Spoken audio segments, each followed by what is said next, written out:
আসসালামু আলাইকুম। প্রবাহ নিউজ টিভির দুপুরের সংবাদে আপনাদের স্বাগতম। সাথে আছি আমি তানজিলা ইসলাম। মানিকগঞ্জে মরহুমা হুরুন নাহার রশিদের স্মরণে দোয়া ও ইফতার মাহফিল অনুষ্ঠিত হয়েছে। তিনি বেসামরিক বিমান পরিবহন ও পর্যটন মন্ত্রণালয়ের মন্ত্রী আফরোজা খানম রীতা এমপির মাতা। অনুষ্ঠানে মরহুমার রুহের মাগফিরাত কামনায় বিশেষ দোয়া ও মোনাজাত করা হয়। এতে বিভিন্ন রাজনৈতিক, সামাজিক ও সাংস্কৃতিক গঠনের নেতৃবৃন্দ সহ স্থানীয় গণ্যমান্য ব্যক্তিরা উপস্থিত ছিলেন। পরে সকলের মাঝে ইফতার পরিবেশন করা হয়।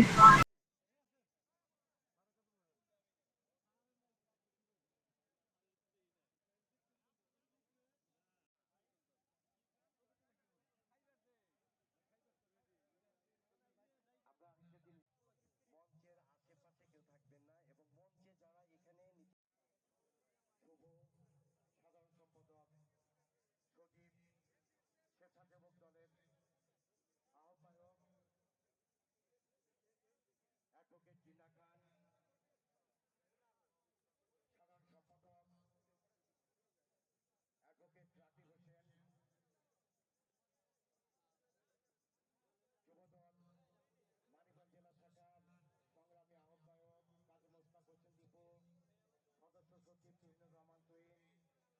রহমান তুহিন, জ্যেষ্ঠ যুগ্ম আহ্বায়ক